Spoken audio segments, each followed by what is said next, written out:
ازيكم يا احلى بنات في الدنيا. النهارده ان شاء الله بناء عن طلبكم هتكلم عن الحموات واهل الزوج، ازاي هنتعامل معاهم وازاي هنكسب قلبهم وكده. عايزه اقول لكم تعريف بسيط كده للحما. الحما طبعا لو انت اعتبرتيها امك التانية هتعيشي سعيده، بس يعني هتديكي السعادة بس مش قدامك، هتبينها من وراكي لأشخاص تانية. عايزة أقولك على حاجة تانية، إن معظم الحموات بتختلف من بلاد لأخرى. يعني مثلا أنا عندي حماتي غير حماتي غير حمات أي حد غيرنا. طبعا في البلاد طبعا بتختلف من بلد لبلد، وطبعا كل واحد وليه أطباع في بيته، كل واحد ليه طبعه. عايزة أقولك إن إزاي تكسبيها وإزاي تقربي منها. اولا الحما انا عارفه ان كتير في حموات وحشه، وعارفه ان كتير في حموات حلوه، بس الوحش غطى على الحلو. الوحشين قلت يعني الحلوين قصدي فيهم قلت 19%، والباقي كله انا عارفه ان هم بقوا وحشين. بس الوحاشه بتيجي من ايه؟ الوحاشه بتيجي لما يعني الام الحما طبعا بتعتبر ان لما بتكبر ابنها وبتربيه بتيجي واحده على الجاز بتخطفه من حضنها. احنا كده، احنا لو حد قرب من ابننا احنا بناكله. فهي يا حبيبتي اعتبريها برضك امه برضك، واتاخد منها برضك، فهي لازم تغير عليه وتزعل عليه، وممكن تضايقك او ممكن تعمل حركات تضايقك، او مهما تعملي لها مش هتشكر فضلك عليها. فاستحمليها. الحما طبعا عايزه من الاخر كده شويه صبر وبرود عند الزوجه. هتقولي لي اعمل ايه مع حماتي اللي دايما بتديلي وش وحش وبتقابلني وحش مهما اعمل لها كل حاجه؟ يا حبيبتي هقولك ده طبيعي. ليه بقى؟ لان دايما جوزك يشكر لها فيكي ويقول لها مراتي حلوه ومراتي ومراتي ومراتي، وطبعا شايفاكي كويسه وابنك وابنها بيحبك وزوجه مثاليه، فطبعا هتغير منك. معظم الحموات بيغيروا من مراتات ابنهم جدا جدا، سبب او من غير سبب. ليه بقى؟ لان هم هم حطوا نفسهم في السن بتاعهم ان دون ابنهم، وازاي واحد تيجي تاخدهم منه وابنهم وابني يحب مراته عني. هم بيحسوا بالاحساس ده وبيندمجوا فيه جدا، وسنهم كانه بيصغر. يعني هم ما بيعتبروش نفسهم ان هم امهات، بيعتبروا نفسهم ان هي ضره معاكي في نفس الزوج ده. ان انت تتغلبي عن الموضوع ده عايز شوية تفكير كده وذكاء. وانا بقى عارفة ان حماتي مثلا بتحب مثلا ان انا امدحها كتير، ادخل مثلا عليها بكلام حلو. يا حبيبتي الحلوه ده، قال لي انت لابسه النهارده ايه الجمال الحلو ده، قال الفستان الجميل ده، ده انت ما شاء الله النهارده ده انت جميله. حتى لو هي تقرف انت برضك تكلميها باسلوب لطيف، اسلوب جميل. حاولي دايما تنزلي لها. لو انت ساكنه معاها في نفس البيت انزلي لها، حتى لو قابلتك وحش كله عند ربنا. انزلي لها برضو وكلميها واعملي لها شغلها تحبك اكتر، بس مش هتبين لك. هي مش هتبين لك ليه؟ عشان هي من جواها مش عايزه تخليكي تتعالي عليها او تتكبري عليها، لكن هتشكر فضلك ده لناس تانية اتكلمت عنك. عايزه اقولك برضو ان هي الحما دي برضو بتبقى واخده بالها، او لو جوزك بيحبك قدامها، فحاولي تخلي جوزك ما يحبكيش قدامها قوي. يعني تحبوا بعض او تتكلموا عن بعض بكلام حلو قدامها، لان هي هتغير.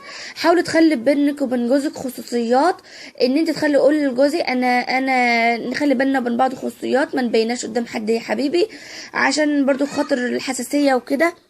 تفهميه الامور من غير ما توضحي له ان امه بتغير او اي حاجه من الحاجات دي، لانه هو مش هيستحمل. دايما تشكري لجوزك في امه، عشان لما يقعد معاه يقول لها ده مراتي بتشكر فيكي. بعد كده ان انت كمان اما تعاملي ولادها البنات حلو هي هتحبك وهتعاملك حلو، لان طبعا الحما اهم حاجه عندها ان البنات يتعاملوا برضك حلو. لو انت بقى ساكنه بعيد عنها دايما تزوروها من وقت لاخر، وتتصلي بقى دايما في التليفون. لو هي لقت منك الاهتمام، حتى لو ما بتدلكيش وش ووحشه معاكي، انت برضك حاولي تهتمي برضك بقى وتتصلي بيها حتى لو وحشه، وتكلميها وتكلمي بناتها وتزوروهم وتودوهم. لما بناتها يروحوا لها يقولوا لها ده مرات اخونا جات لنا وزارتنا وجابت لنا وعملت لنا، هتحبك اكتر اكتر، مش هتبينلك الا بعد مده او فتره كبيره جدا. فما تيأسيش وما تزعليش ان هي بتديلك الوش ده، لان هي بتختبرك. الحموات دايما ذكيه، بتختبر مرات الابن، تحطها في كام اختبار، لان ست كبيره بقى ومرت بتجارب كتير، فعايزه تعمل لك كذا اختبار، شوف انت هتنجحي في الاختبارات دي ولا لا. بعد كده هتقولي لي انا برضك بنزل اعمل لها كل حاجه وما بتمرش فيها، ما بتدينيش وش حلو.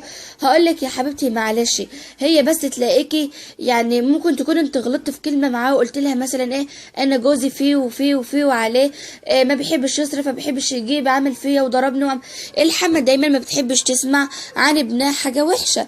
انت برضو خليكي ذكيه وما تقوللهاش ان ابنك فيه وعليه وتشكيلها منه.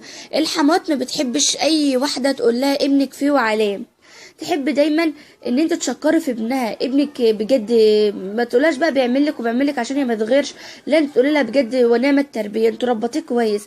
انا عمري ما الاقي زوج زيه.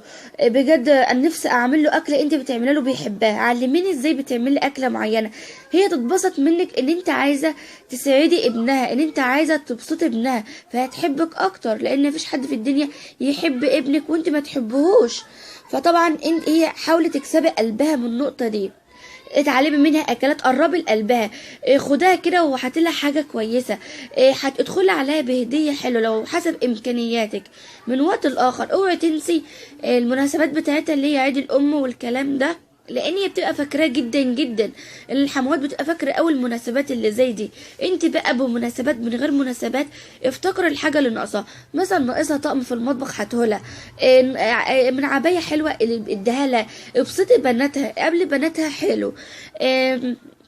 دايما تخلي بيتها نظيف. امي اعملي اي حاجه حتى لو هي لقيتك نشيطه وشجاعه. الحما دايما تحب مرات الابن تكون نشيطه، ما تحبهاش دايما تكون يعني قاعده كده وخلاص. لكن لو دخلت عندها بشويه حماس كده ونشاطه وقمتي عملت لها شقتها، هي هتتبسط منك جدا. برضك مش هتبين لك عشان ما تبقاش منتظره منها اي حاجه. اعملي ده لوجه الله وبعدين انت هتلاقي المقابل بعدين. تاني حاجه عايز اقولك عليها ان الحما بتحب الزوجه الجريئه جدا جدا. هتقولي لي جريئه ازاي؟ هقول لك بتحب الواحده الجريئه، بتحب الواحده اللي بتناغش، مش الهاديه السهنه. الهاديه السهنه دي هي يعني هتديلها بيبصوا يعني هتوريها الويل وهتديلها بالجزمه، لا مؤاخذه يعني في الكلمه. ليه؟ لان هي هاديه مهما هتديلها هتفضل ساكته. لكن بتحب الواحده الجريئه، مش اللي دايما تشكل معاها بقى وتشاكس وكده يعني، لا، اللي دايما تقول لها ما تقوليليش كده بقى، احنا بقى حبايب، ما تقول لها هم قلب عليكي وما اعرفش، بس بكلام ايه، بهزار وضحك. دايما اضحكي معاها وادي لها الكلام اللي انت عايزاه بس بهزار بضحك. حاولي انها تخليها تتقبل منك الكلام، عوديها ان انت او اي كلمه انت مش هتاخدها على قلبك. هي لو عرفت نقطه ضعفك ان هي تقول لك كلمه وانت تزعلي منها، وصدقيني ان هي هتمشي معاك على نفس النمط وهتفضل تديكي شويه كلام يوجعوكي ليل ونهار ليل ونهار كل ما هتشوفك، لان هي حطاكي في دماغها. فانت يا حبيبتي ما تبينلهاش خالص ان انت تزعلي من كلامها. لو هي ادتلك كلام طلعيه من الناحيه التانيه ولا كانك سمعتيه، هي ساعتها يعني هتاكل في نفسها اكتر، هتتضايق اكتر، لان هي ماهيش عارفه اخرك. انت كده لو انت زعلتي يبقى انت كده بينت لها اخرك ايه، عرفتيها اخرك ايه. انت لو انا منك خليكي شاطره، خليكي ذكيه، ما تبينلهاش اخرك ايه. خليكي دايما حريصه جدا جدا في التعامل. تيجي تكلمك خليكي جريئه، تيجي تشتري حاجه معاها خليك فاصلي لان تحب دايما الواحده اللي بتفاصل، وتحب الواحده الجريئه اللي تحب تشرفها قدام الناس، قدام الاغراب، قدام الجيران. يقولك ده مرات ابنها شاطره، مرات ابنها خفيفه، ومرات ابنها ضحكيه. تحب الواحده اللي بتضحك، تحبش الواحده الكشريه، تحبش الواحده اللي تتقمص وتقوم طالعه تجري على شقتها. لا، انت تضحكوا وهيصوا وخدوا الموضه عادي جدا جدا. ولم ولادها دايما حواليكي، خلي ولادها دايما حواليكي. ابعتي لولادها قولوا لها تعالوا نعمل مناسبه ونقعد مع مامتكم من وراها، من غير ما تحسوها ان انتوا اتفقتوا مع ولادها البنات. يعني تتصلي بولادها البنات كده تقول لهم تعالوا نتقابل عند مامتكم النهارده، تيجي تتفاجئ تلاقي ولادها البنات داخلين عليها، ايه اللي حصل ده كذا بعتت لنا، تتبسط منك اكتر. حاولي تفكري توصلي لقلب حماتك ازاي، لانه وصلت لقلبها هتدخلي عقلها، ولو دخلت عقلها هتدخلي السعاده بتاعتها. طبعا في ناس في حموات كتير الصراحه ما تستاهلش ان هي الصراحه يتعامل معاها حاجه. بس عايزه اقول لك يا حبيبه قلبي كل وجه الله، بكره حماتك تموت بس جوزك هيفضل فاكر لك المواقف الوحشه مع امه، لانه كل ما بيفتكر امه هيفتكر مواقفك معاه. طب وليه نخلي جوازنا فاكر عننا مواقف وحشه؟ مش عايزين جوزنا تفتكرها. حاولي تخلي جوزك ما يفتكرش الذكريات الوحشه دي من امه. خلي دايما حماتك تكون متوفيه حتى وهي راضيه عليكي، تكون يعني الناس كلها تقولك ده كانت راضية عن مرات ابنها، هتلاقي سعادة الدنيا كلها مقابلاكي. طبعا احنا مش ملزومين منها، بس برضو يعني خلينا برضو يعني ايه نسعدها، عشان جوزنا لما يلاقينا سعادين حمات يعني امه هيسعدنا هو كمان. خلي دايما ولادك مطيعين لها. معلمش ولادي ما تسمعوش كلامنا نكم، ما تروحلهاش مشوار، ما تعملوهاش كذا. لا، حاولي تخلي ولادك حلوين تحت ايدها وتحت طوعها، عشان ولادك فيما بعد لا برضو هيبقوا تحت طوعك، وما ولادهم يجوا برضو هيبقوا تحت طوعك انت كمان، لان كما تدين تدان. بكره هتبقى حما والايام دواره. بعد كده السؤال اللي جالي تاني عن السلفات. صراحة السلفات دي مواضيعها كتير جدا جدا. لما تلاقي حماتك قاعدة مع سلفة ومندمجة معاها قوي، يبقى حماتك بتضايقك بالسلفة دي، عايزه تضايقك باي طريقه في السلفه دي، ان انت مثلا ايه ده كذا عامله وجايبه هي بتضايقك عشان انت مش شايفاكي زيها.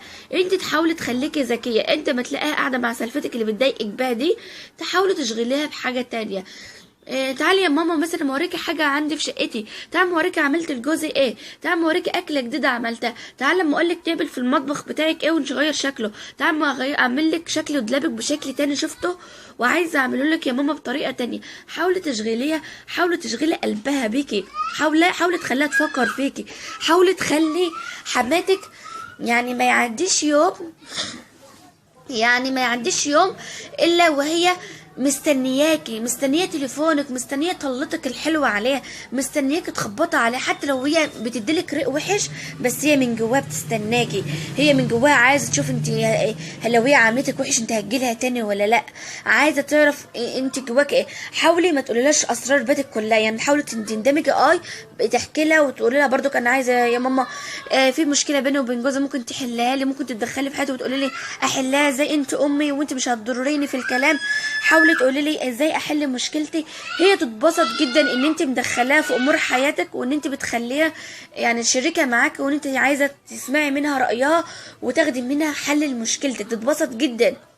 ما لو انت خبيتها عنها حاجات وجوزك قالها لها تتضايق منك اكتر. فحاولي قبل ما تقولي اي حاجه لا تكون عامله اتفاق بينك وبين جوزك ان اسرارك ما تتقالش الا باذنك او بمزاجك، تكونوا متفق انت وجوزك على كده، او اشاره بينك وبين جوزك كده وانتوا قاعدين عملتوا كلمه او اشاره بينكم ان انتوا تخلوا الاشاره دي لما تتعمل في كلام له حدود بتوقف. عايزه اقولك برضو كمان خلي بالك من الكلام مع حماتك في كل حاجه عن قرايبك، ما تقوليلهاش اي حاجه عن عيلتك او اخواتك او قرايبك، لان ممكن يحصل فيما بعد مشاكل. ممكن يعني لو هي وحشه معاك او بقت وحشه معاك ممكن تقولها لسلفتك تمسك عليكي زله، او ممكن هي تعايرك فيما بعد، حماتك دي تعايرك فيها. فحاولي برضو تخلي بالك، احكي لها بس مش كل حاجه، الحاجات اللي هي مش مهمه بالنسبه لك. ده اخويا النهارده كذا، ده اخويا عمل كذا، بس ما تقوليلاش الاسرار كلها. حاولي تشاركها لحظاتك، عشان ما تلاقيكي بتشاركها لحظاتك ومعتبرها مهمه جدا عندك، او بتحسسها ان هي واحده من العيله، هي تحبك اكتر حتى لو مش عطالك اهتمام. ابدأي بنفسك انت، ابدأي تتحسني من ناحيتها، هتلاقي التحسن جالك، بس مش هيبقى من اول مره، هتحاولوا مره واثنين وثلاثه معاه، لان الحما دايما بتبقى حاطه في دماغها ان مرات الابن دي يعني بتبقى شطانه وعامله سحره لابني، وعامله لابني عمايل صعبه، وانا مش بحبها بتكرهها، دايما شوفي بتعمل لابني ايه، بتبعده عني، هي بتبعد ابن عني والكلام ده كله. فحاولي دايما ما تحساش بالاحساس ده، حاولي تخلي نفسك ذكيه كده، وتخليكي دايما سعاده جوزك ومبسوطه معاه. دايما تلاقيكي سعاده جوزك ومبسوطه معاه وجوزك مبسوط معاكي، هي هتحبك اكتر، وهتحب ان انت بسطه جوزك وفرحانه بيه ومخليه مزاجه حلو ومخليه بيتك على احسن وضع. وكمان الناس بتتكلم عنك، الجيران اهم حاجه بيشكروا فيك، لو الجيران شكروا فيك قدام حماتك هي هتحس ان هي فعلا ما هي شايفه فعلا الاحساس ده، فهتبدا تغير وجهه نظرها فيكي. وهتبدأ تغير وجهة نظرها ان هي تشوفك بنظرة احسن من كده. حاولي ما تيأسيش ان انت تعمليها حلو، حاولي اعملي اللي عليكي والباقي على ربنا. هي بتعمل لك شوية اختبارات وانت تنجحي فيها، ولازم يبقى عندك برود لكل كلمة. خليكي جريئة، خليكي ذكية، اوعي تزعلي من اي كلمة تقولها لك. لو قالت لك اي كلمة حاولي ترد عليها بكل ادب وبكل احترام بمنتهى الجراءة، عشان هي ما تعيدها لكيش تاني وتعملي لك حدود معاه. حاولي تعملي فواصل وحدود معاها عشان هي ما تزيدش معاك في الاهانة. اوعي تخليها تهينك قدام اي حد من جواز ولادها البنات او سلفاتك او اي حد من حدود الناس دي. حاولي تخلي حدود بينك وبينها بدون مشاكل بدون عقل. خليك جراءة بيتك الاول، او لغتك اللغة بتاعتك الاولانية. حاولي تخلي يعني لكوا حدود بين كل واحد في البيت ده، كل واحد وليه حد معاكي. كلام كتير قوي قوي، والسلسلة طبعا دي مش هتخلص. كلامنا ان شاء الله في فيديو تاني، وتكملة كلامنا في فيديو تاني. وان شاء الله اللي عنده رأي تاني عن حماته يقوله لي برضك، وانا ان شاء الله هقوله من ضمن الاسئلة اللي هقولها. واشوفكم في فيديو جديد عشان ما اطولش عليكم. وهقول لكم يا حبيب قلبي لسه الموضوع طويل، ولسه هكمل بقية الفيديوهات بتاعت السلسلة دي. ما تفكروش ان انا قفلت كده وخلاص. ان شاء الله اكمل معاكم، وهشوفكم على خير، والسلام عليكم ورحمة الله وبركاته.